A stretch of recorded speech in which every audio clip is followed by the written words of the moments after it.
पश्चिम बंगाल में अगले साल होने वाले विधानसभा चुनाव को लेकर राज्य भर में सियासी गर्माहट तेज है। राजनीतिक पार्टियों ने अपनी अपनी तैयारियां तेज कर दी हैं।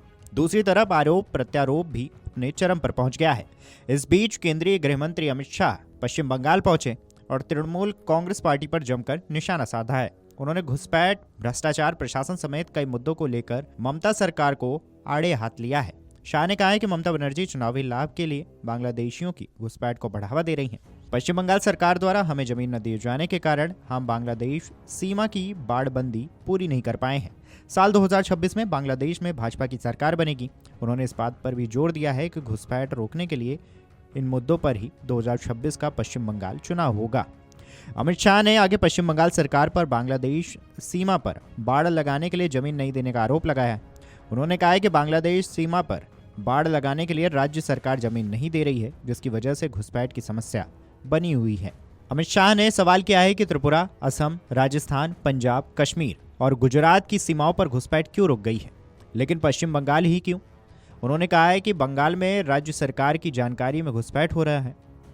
इसका मकसद जनसंख्या में बदलाव कर वोट बैंक मजबूत करना है। उन्होंने कहा है कि आगामी चुनाव घुसपैठ रोकने के लिए और घुसपैठियों को बाहर निकालने के लिए इन्हीं मुद्दों पर लड़े जाएंगे। अमित शाह ने साफ कहा है कि बंगाल सीमा से हो रही घुसपैठ देश की राष्ट्रीय सुरक्षा का मामला है और इसे हल्के में नहीं लिया जा सकता है। इसके साथ ही एक सवाल के जवाब में शाह ने कहा है कि भारत बांग्लादेश सीमा पर बाड़ लगाने के लिए उन्होंने खुद ममता बनर्जी को 7 पत्र लिखे हैं, लेकिन राज्य सरकार अब तक जमीन नहीं दे रही है।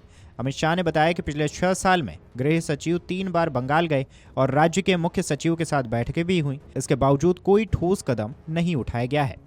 उन्होंने सवाल किया है कि टीएमसी सरकार को जमीन देने में किस बात का डर है और क्या राज्य सरकार की कोई जिम्मेदारी नहीं बनती है। शाह ने आरोप लगाया कि बंगाल सरकार घुसपैठियों के दस्तावेज बना रही है, जिससे घुसपैठ लगातार जारी है। इतना ही नहीं, उन्होंने इसके आगे कहा है कि टीएमसी सरकार घुसपैठ रोकने में पूरी तरह नाकाम रही और इसे बंगाल की जनसंख्या संरचना तेजी से बदल रही है, जो बेहद चिंताजनक है।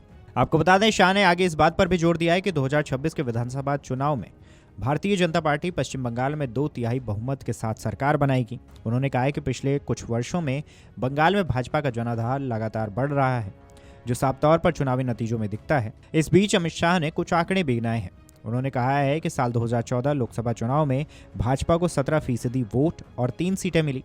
2016 के विधानसभा चुनाव में पार्टी को 10% वोट और 3 सीटें मिली। उन्होंने कहा है कि साल 2019 लोकसभा चुनाव में वोट बढ़कर 41% और सीटें 18 हो गई। साल 2021 विधानसभा चुनाव में भाजपा को 21% वोट और 77 सीटें मिली। साल 2024 लोकसभा चुनाव में पार्टी को 39% वोट और 12 सीटें मिली।